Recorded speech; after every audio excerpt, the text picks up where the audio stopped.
Vande Mataram. Network ton के खास कार्यक्रम चर्चाएं खास में आपका स्वागत है। मैं हूं आपके साथ ऋतु तिवारी पोखरियाल। कहते हैं दिल्ली का रास्ता उत्तर प्रदेश से होकर जाता है। पूरब से लेकर पश्चिम तक और उत्तर से लेकर दक्षिण तक उत्तर प्रदेश में सियासत जारी है। राजनीतिक दल यूपी की 80 सीटों को जीतने के लिए पूरी ताकत झोंक दी है। पहला चरण 19 अप्रैल को होगा, जिसमें पश्चिमी यूपी की 8 सीटों पर मुकाबला दिलचस्प होता जा रहा है, क्योंकि इन 8 सीटों में से बीजेपी 2019 में केवल 3 सीट ही जीत पाई थी। लेकिन इस बार बीजेपी ने 8 की 8 सीटों को जीतने का लक्ष्य बनाया है। तो वहीं समाजवादी पार्टी के अध्यक्ष अखिलेश यादव और बहुजन समाज पार्टी के अध्यक्ष मायावती भी पूरी ताकत से चुनाव लड़ने की बात कह रहे हैं। हालांकि अभी बसपा ने उम्मीदवारों की लिस्ट जारी नहीं की, लेकिन बीजेपी लगभग उम्मीदवारों को मैदान में उतार चुकी है। लेकिन 3 सीटों को अभी भी उम्मीदवारों का इंतजार है। समाजवादी पार्टी भी अपने प्रत्याशियों को लड़ाई के लिए तैयार कर रही है, लेकिन अभी तक पहले चरण के लिए कई लोकसभा सीटों से उम्मीदवारों की लिस्ट नहीं जारी हुई है। बीजेपी, समाजवादी पार्टी और कांग्रेस तीनों पार्टियां इसमें पिछड़ी हुई हैं। पहले चरण में 8 में से 3 सीटों पर किसी भी दल ने अपने पत्ते नहीं खोले हैं। आज हम इसी पर चर्चा करेंगे। पश्चिम पर चढ़ाई पहले चरण की ये लड़ाई है।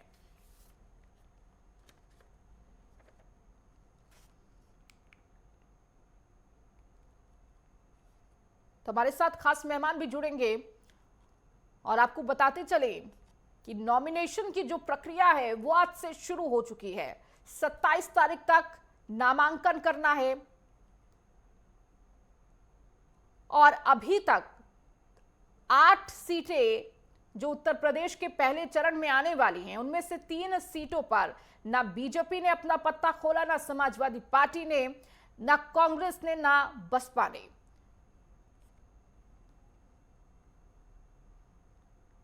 तो माना जा रहा है कि पश्चिमी यूपी में जहां बीजेपी के हाथ अभी फिलहाल की अगर स्थिति बताए तो 4 सीट है।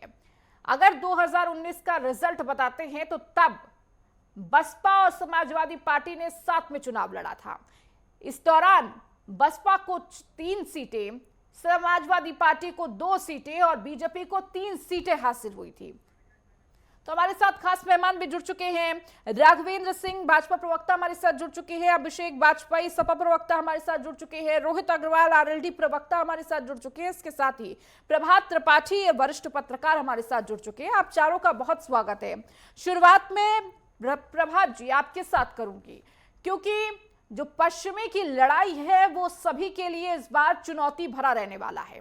अगर हम पिछले आंकड़ों की बात करें तो पिछले आंकड़ों में कहीं ना कहीं बीजेपी को कड़ा मुकाबला समाजवादी पार्टी और बसपा का गठबंधन जो था उसने दिया था। लेकिन अब समीकरण भी बदल चुके हैं। जहां तब आरएलडी समाजवादी पार्टी के साथ हुआ करती थी, अब आरएलडी बीजेपी के साथ है। इस बदलाव से कितना बदलाव सीटों के आंकड़ों में होने वाला है, ये बताइए जरा। देखिए ऋतु जी, जिस तरीके से पहले चरण का नॉमिनेशन आज शुरू हो गया जी, और अब स्थितियां वहां बिल्कुल 19 से बदल चुकी हैं, क्योंकि पिछली बार बुआ बबुआ एक साथ में थे। आरएलडी भी भाजपा के साथ नहीं थी। किसान का बहुत बड़ा एक आंदोलन था। जाट और गुजर जो है वो भाजपा से थोड़ा नाराज था। अब जो कील कांटे जो दुरुस्त कर लिए हैं, क्योंकि 8 सीटों में भाजपा 3 पे थी और गठबंधन 5 पे था, जिससे मायावती 3 पे थी। अब मायावती बिल्कुल अकेले चुनाव लड़ रही है, वो किसी के साथ नहीं है। और पश्चिम में मायावती का एक फैक्टर, एक महत्वपूर्ण फैक्टर है कि मायावती जिसके साथ होती है उसकी सीटें इजाफा होती हैं। अब देखना यह है कि कुछ सीटों पे मायावती के प्रत्याशी भी अभी नहीं आए हैं और कुछ सीटों पे प्रत्याशी आए भी हैं। तो जो त्रिकोणीय संघर्ष मुझे दिखाई दे रहा है भारतीय जनता पार्टी और गठबंधन और बीएसपी का, उसमें जिस तरीके से वोटों का ध्रुवीकरण होगा तो उसका अंतोगत्ता फायदा, क्योंकि जयंत चौधरी इस समय भाजपा के साथ हैं। किसानों की नाराजगी भी दूर हो गई है। जाट और गुजर जो है वो भारतीय जनता पार्टी के पास है और बहुत सी सीटें जो 8 हैं उनमें बहुत सी कुछ ऐसी सीटें हैं जिनमें समाजवादी पार्टी अच्छा प्रदर्शन कर रही थी, लेकिन वहां पे सेंध लगाने का काम आरएलडी और भाजपा ने किया है। तो ऐसी स्थिति में जो 8 सीटों का नामांकन शुरू हो गया है। जी। ये बड़ा दिलचस्प है कि पश्चिम से ही लड़ाई शुरू होती है और पश्चिम से जो बयार बहती है वो पूर्वांचल तक जाती है लास्ट में। तो जी। पश्चिम में आपने देखा होगा ऋतु जी, जी। 2014 का चुनाव हो या 19 का चुनाव हो, वहां से जो बयार बहती है वो सीधे पश्चिम से होते हुए मध्य होते हुए पूर्वांचल की तरफ चली जाती है, आगे निकल जाती है। जी। तो निश्चित तौर पे ये बहुत बड़ा रण है और जिस तरीके से भारतीय जनता पार्टी ने बिल्कुल माइक्रो बूथ लेवल पे काम किया है, प्रत्याशियों के चयन में भी अपनी एक अच्छी वो उन्होंने एक स्थिति सामने रखी है मतदाता के सामने। अब ऐसी स्थिति में बहुजन समाज पार्टी का जो कार्ड है प्रत्याशियों का, क्या वो अल्पसंख्यक माइनॉरिटी प्रत्याशी अपना देंगी? अगर माइनॉरिटी देती है तो जो समाजवादी पार्टी का वोट बैंक है वो विभाजित होगा। तो ऐसी स्थिति में फायदा जो है वो आरएलडी और भाजपा के गठबंधन को मिलता दिखाई दे रहा है। लेकिन अभी वरुण गांधी का जो है टिकट कंफर्म नहीं हुआ है। ये नहीं पता लग रहा है कि पीलीभीत से वरुण गांधी क्या लड़ेंगे, सहारनपुर से अभी प्रत्याशी तय नहीं हुआ है, मुरादाबाद से भी अभी प्रत्याशी सामने नहीं आया है। सुना जा रहा है अरुण गोविल को लाया जा रहा है जिन्होंने भगवान राम की जो है एक्टिंग की थी, तो भारतीय जनता पार्टी उनको लेके आना चाह रही है। तो अभी कई समीकरण चेंज होंगे 2-3 दिन के अंदर। जब प्रत्याशी सब सामने आ जाएंगे तब ये पता लगेगा कि ये बाइपोलर चुनाव हो रहा है या त्रिकोणीय संघर्ष पे ये चुनाव जा रहा है। क्योंकि मायावती का कार्ड एक बड़ा कार्ड है, मायावती को आप इग्नोर नहीं कर सकते हैं। उसका जो अपना वोट बैंक है वो वोट बैंक उसके पास है। अगर वो अलग लड़ती है तो अब स्थितियां बदली हुई है, बुआ बबुआ एक साथ नहीं है। ऐसी स्थिति में कमल और हैंड पाइप का एक साथ आ जाना निश्चित तौर पर राजनीतिक परिदृश्य पश्चिम में बदल रहा है। बिल्कुल। रोहित जी, मैं आपके पास आऊंगी क्योंकि अग्नि परीक्षा जो रहने वाली है वो पहले चरण के लिए बीजेपी और आरएलडी के लिए भी रहने वाली है। जाटलैंड की जमीन पर कमल खिलाना थोड़ा पेचीदा काम हो सकता है, लेकिन जिस तरह से समीकरण बदले हैं, आपका साथ भी बदला है। 2019 में आप दूसरे गठबंधन के साथ थे, 2024 में आप दूसरे गठबंधन के साथ हैं। किस तरह से तैयारी आरएलडी करती हुई नजर आ रही है, क्योंकि पहले चरण में आपकी भी अपनी परीक्षा रहने वाली है। क्या जनता आपके गठबंधन का साथ बदलने से खुश है और आपके साथ खड़ी है, ये कहीं ना कहीं पता चलेगा? देखिए, राष्ट्रीय लोकदल जिस तरफ होता है माहौल उस तरफ हो जाता है। 2022 में जिस तरीके से हम समाजवादी पार्टी के साथ थे, आपने देखा था पश्चिम उत्तर प्रदेश से एक मजबूत हवा उठने का काम हुआ था कि लगभग लग रहा था कि समाजवादी पार्टी और राष्ट्रीय लोकदल की सरकार बनने आ रही 2022 में। परंतु रिजल्ट क्या हुआ कि जैसे ही वो मध्य में, अवध क्षेत्र में, पूर्वांचल में, बुंदेलखंड में समाजवादी पार्टी इसको किसी भी तरीके से कन्वर्ट नहीं कर पाई इस हवा। तो राष्ट्रीय लोकदल आज भारतीय जनता पार्टी के साथ है, आज एनडीए का गठबंधन है। राष्ट्रीय लोकदल के साथ पूरा का पूरा किसान, कमेरा, गरीब वर्ग राष्ट्रीय लोकदल के साथ है और मैं आपको बिल्कुल आश्वस्त कर रहा हूं कि क्लीन स्वीप करने जा रहे हैं हम। पश्चिम उत्तर प्रदेश में एक भी सीट समाजवादी पार्टी का खाता नहीं खुलेगा, ये मैं आपको बिल्कुल पूरी तरीके से आश्वस्त कर रहा हूं।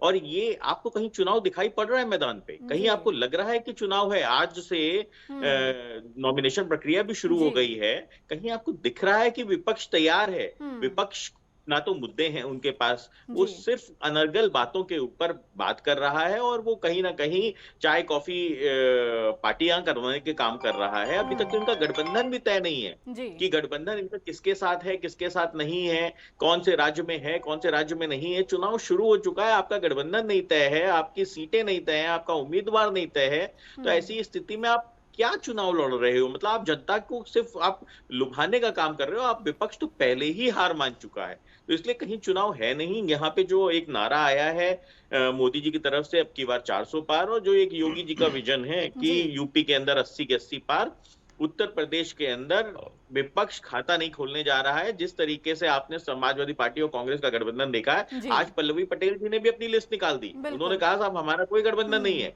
पल्लवी पटेल जी ने भी कह दिया कि साहब हम 3 सीटों पे चुनाव लड़ेंगे। तो ऐसी स्थिति में इनका गठबंधन बिखरने का काम हो रहा है। पहला ही दिन है नॉमिनेशन का, पल्लवी पटेल जी गई इनके गठबंधन से। तो कोई भी व्यक्ति हारे हुए कैंडिडेट्स के साथ, हारे हुए व्यक्तियों के साथ गठबंधन नहीं करना चाहता है, ना उनके साथ रहना चाहता है। और ये लोग आत्ममुग्ध लोग हैं और और आप देख लीजिएगा 4 जून को जिस तरीके से रिजल्ट आएगा, समाजवादी पार्टी हो चाहे कांग्रेस हो या विपक्ष का कोई प्रवक्ता आपको पैनल पर ढूंढे नहीं मिलेगा, ये सब लुप्त हो जाएंगे। ठीक है, राघवेंद्र जी आपके पास आऊंगी, फिर अभिषेक जी आपके पास आऊंगी। राघवेंद्र जी, बीजेपी की कितनी तैयारी पहले चरण के लिए, क्योंकि अब पहले चरण की चर्चा बहुत तेज हो चुकी है। जब आंकड़ों में तब्दीली हो और गठबंधन में भी तब्दीली हो जाए तो कहीं ना कहीं बीजेपी के लिए जाटलैंड में कमल खिलाना थोड़ा मुश्किल पहले से था। 2014 में बताए तो अच्छा रिजल्ट रहा, लेकिन 2019 में 2014 के मुकाबले बहुत कुछ आपको हारना पड़ा। लेकिन अब आप जब 400 पार की बात करते हैं, 80 में से 80 सीटों की बात करते हैं, तो इन 8 में से 8 सीटों को लाना बहुत जरूरी होगा बीजेपी के लिए। नहीं, निश्चित रूप से। देखिए रितु जी, भारतीय जनता पार्टी लंबे समय से उत्तर प्रदेश में लोकसभा चुनाव की तैयारी कर रही है। विधानसभा चुनाव 2022 में समाप्त हुए थे, तब से लेकर आज तक हम लोग विभिन्न स्तरों में, चाहे संगठनात्मक स्तर हो, चाहे राजनीतिक स्तर हो, या हमारी सरकार के स्तर से हो, ईमानदारी से प्रयास करते रहे हैं। हम लोगों ने इतना बड़ा लाभार्थी वर्ग खड़ा कर दिया है उत्तर प्रदेश में, जिसका हमें बड़े पैमाने पर वोट मिलेगा। हमारा गठबंधन पहले छोटा था उत्तर प्रदेश में, आज की तारीख में बहुत बड़ा गठबंधन हो गया है और काफी सशक्त गठबंधन हो गया है। देखिए रितु जी, बेहतर की गुंजाइश हमेशा बनी रहती है। हम लोग ईमानदारी से काम करने वाले लोग हैं। उत्तर प्रदेश में सबका साथ, सबका विकास, सबके विश्वास को नारे को लेकर के काम करते हैं। वो आज की तारीख में मुझे कहने में ये कोई अतिशयोक्ति नहीं हो रही है, चाहे देश के प्रधानमंत्री नरेंद्र मोदी जी हो, चाहे उत्तर प्रदेश के उप मुख्यमंत्री योगी आदित्यनाथ जी हो, दोनों की विश्वसनीयता आज की तारीख में बहुत ऊपर है। अखिलेश यादव हो, मायावती हो, चाहे राहुल गांधी हो, ये सब उनके कहीं आसपास नहीं टिक रहे हैं। उत्तर प्रदेश की जनता भारतीय जनता पार्टी को भर भर के प्यार दे रही है और हम लोग देश में 400 सीटें जीतने का लक्ष्य लेकर के काम कर रहे हैं और निश्चित रूप से देश में 400 सीटें हम लोग जीतेंगे और उत्तर प्रदेश में 80 की 80 लोकसभा जीतेंगे।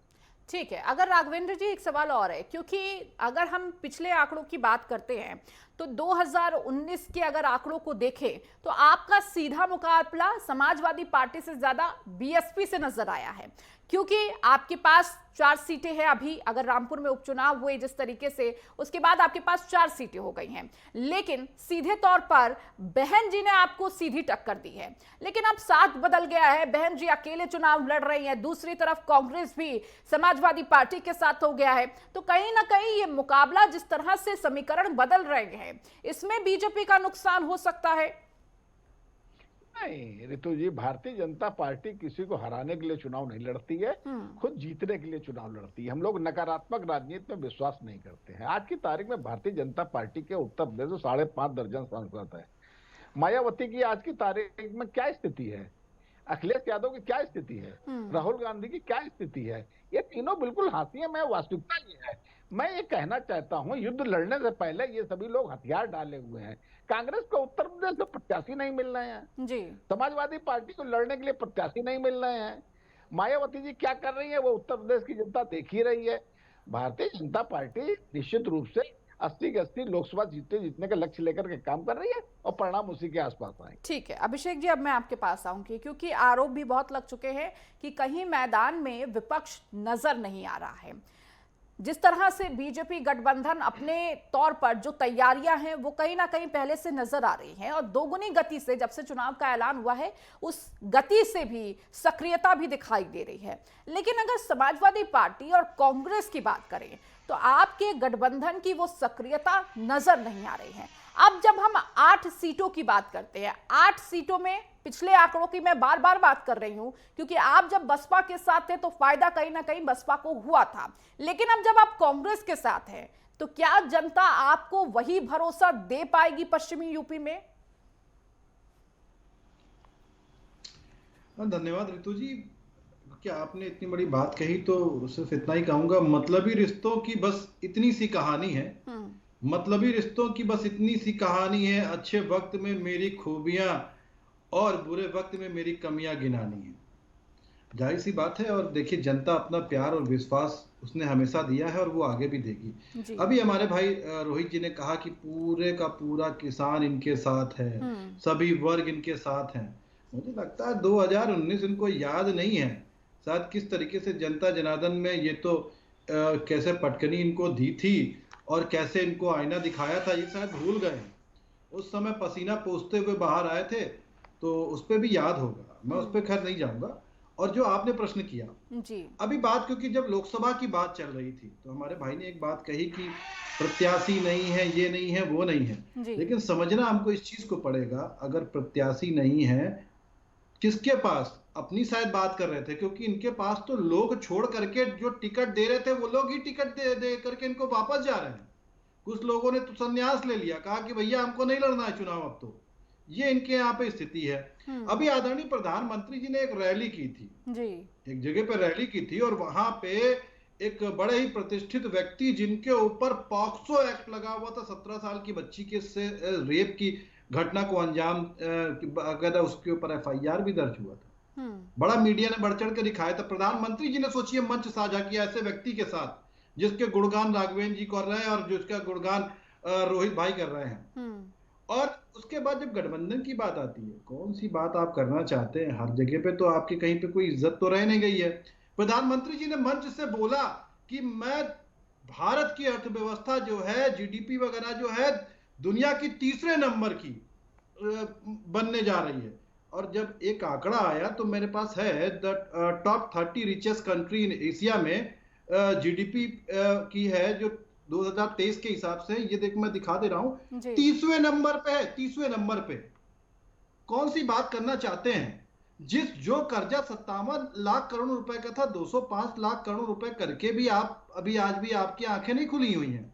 आप तो वो लोग हैं जो चंदा लेते हैं उसके बाद काम देते हैं।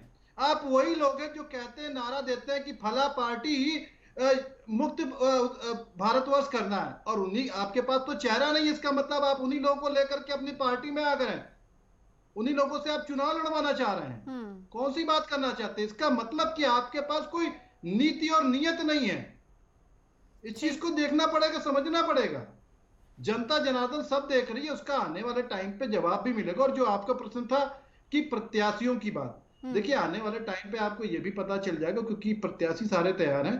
औपचारिक सिर्फ चीजों को बची हुई हैं, जो कि आगे आपको जैसे ही पार्टी की तरफ से जो आदेश होंगे वो आपको भी प्राप्त हो जाएंगे, उसकी कॉपी आपके पास भी जाएगी। अभिषेक जी, मेरा सवाल था कि क्या जनता आपको वही भरोसा देगी जो 2019 में दिया था? क्योंकि अब गठबंधन की तस्वीर बदल चुकी है। तब आपके साथ बसपा और RLD थी, आज आपके साथ कांग्रेस खड़ी है, और अभी तक तो पल्लवी पटेल के भी जो बयान आ रहे हैं वो भी कुछ ठीक संदेश नहीं दे रहे हैं। रितु जी, जब आप पल्लवी पटेल जी के बयानों को कहती हैं, बहुत सारे लोगों ने बोला था कि पल्लवी पटेल जी बहुत नाराज चल रही हैं, वो वोटिंग भारतीय जनता पार्टी या हो सकता है वोट ही ना दे, लेकिन उन्होंने किसको वोट दिया सभी ने देखा। देखिए, जब पल्लवी पटेल जी के बयान के बारे में जब भारतीय जनता पार्टी और हमारे रोहित भाई जब कह रहे थे, तो मुझे लगता है उनको इस बात को ध्यान रखना चाहिए था कि भारतीय जनता पार्टी का एक घटक दल ऐसा है जो अपने आप को भगवान के नाम से पूजा करवाते हैं। वो कितनी सीटें मांग रहे थे उसके बारे में बताना चाहिए। इनके यहाँ के घटक दल कितनी सीटें मांग रहे हैं, अभी तक उस पर कुछ हुआ नहीं है। तो वो अपनी पार्टी की चिंता करे, अपने गठबंधन की चिंता करे। इंडिया गठबंधन बिल्कुल मजबूती के साथ आगे बढ़ रहा है और आने वाले दिनों में आपको इसका असर भी दिख जाएगा। मैंने इसीलिए सबसे पहले लाइन कही थी कि मतलबी रिश्ते बस इतनी सी कहानी है जी। तो मैंने इसी वजह से कहा था, और जनता अपना भरपूर प्यार देने जा रही है। इस बार आप देखिएगा कि अच्छी तरीके से दिखाएगा कि जो लोग आरोप लगाते थे कि भ्रष्टाचारी इस पार्टी में, भ्रष्टाचारी उस पार्टी में, लेकिन जब भारतीय जनता पार्टी के पार्टी में आते हैं तो ना ईडी जाती है, ना CBI जाती है, ना इनकम टैक्स जाती है, कहीं कोई जाता ही नहीं है। तो जनता सब कुछ समझदार है, जनता देख रही है। ठीक है अभिषेक जी, मैं लौटूंगी आपके पास, क्योंकि मेरे कई सवालों के जवाब अभी तक नहीं मिले। मैं बार बार पूछ रही हूँ कि समाजवादी पार्टी और कांग्रेस की तैयारी क्या, उसका जवाब नहीं मिला। खैर, मैं लौटूंगी आपके पास। प्रभात जी हमारे साथ लगातार जुड़े हुए हैं। प्रभात जी, अगर हम चाहे बीजेपी की बात करें, चाहे इंडिया गठबंधन की बात करें, दोनों के लिए ही इन 8 सीटों पर परीक्षाएं हैं। अगर हम सीट रामपुर, कैराना, बिजनौर की बात करें, कहीं ना कहीं उस पर सबसे ज्यादा जो मतदाता हैं वो PDA से जुड़े हुए हैं और उन्हीं का असर परिणाम में बदलता है।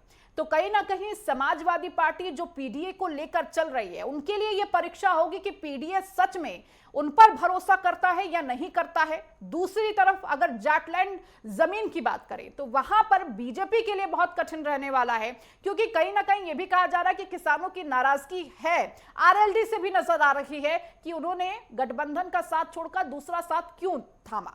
तो कहीं ना कहीं किसानों की जो नाराजगी है वो इस चुनाव में देखने को मिल सकती है। देखिए रितु जी, पहले तो आपने जो पीडीए की बात की, अब गढ़ की राजनीति खत्म हो गई। रामपुर से आजम खां का जो तिलस्म था वो टूट चुका जी। और पीडीए के मामले में समाजवादी पार्टी पीडीए का नारा तो जरूर देती है, लेकिन पीडीए के हिसाब से प्रत्याशी नहीं दिए। मैं राज्यसभा चुनाव से लेकर विधान परिषद में आ जाए, सब जगह आ जाए, पीडीए का नारा तो इनका है, लेकिन पीडीए इनका सिर्फ जो एक वोट बैंक है, उस वोट बैंक में पश्चिम में मायावती सेंध लगाने जा रही है। मायावती एक डिसाइडेड फैक्टर होगा, और अगर वो वोट यूनाइट होके भी इनको मिलता है तो जाटलैंड में जिस तरीके से आरएलडी का और भाजपा का साथ हुआ, देखिए इसी बिजनौर में हो या मुजफ्फरनगर में आरएलडी अलग लड़ी थी, अजीत सिंह और संजीव बलियान का मुकाबला हुआ था, हार गए थे अजीत सिंह जी। आज वही आरएलडी संजीव बालियान को भाजपा के साथ है। अब आप आ जाइए सहारनपुर में इनके प्रत्याशी छोड़ के चले गए, कांग्रेस को वो सीट गई है। आप नगीना आ जाइए, कैराना में इनकी फाइट है, कैराना में इकरा हसन जो है एक अच्छा चुनाव लड़ रही है। तो सवाल यह है कि आज वोटों का जो ध्रुवीकरण होगा, जब वोट का बंटवारा होता है तो जो वोट पीडीए का नारा इनका अच्छा है कि पिछड़ा, दलित, आगड़ा, ये सारे लोग हो या चाहे माइनॉरिटी हो, लेकिन वो पीडीए का फार्मूला प्रत्याशियों के ऊपर भी दिखाई देना चाहिए। वो प्रत्याशियों के ऊपर दिखाई नहीं देता है। भारतीय जनता पार्टी और आरएलडी ने अपने जो प्रत्याशी दिए हैं या जो आने वाले हैं, या मायावती के जो प्रत्याशी आने वाले हैं, वो देखने की बात होगी, क्योंकि वरुण गांधी पीलीभीत से चुनाव भारतीय जनता पार्टी टिकट नहीं देने जा रही है, एक नया चेहरा आएगा। समाजवादी पार्टी ने कहा है कि हम उनको दे सकते हैं। वही वरुण गांधी जो हाथ काटने की बात करते थे मुसलमानों की, क्या अखिलेश उनको वोट टिकट देंगे?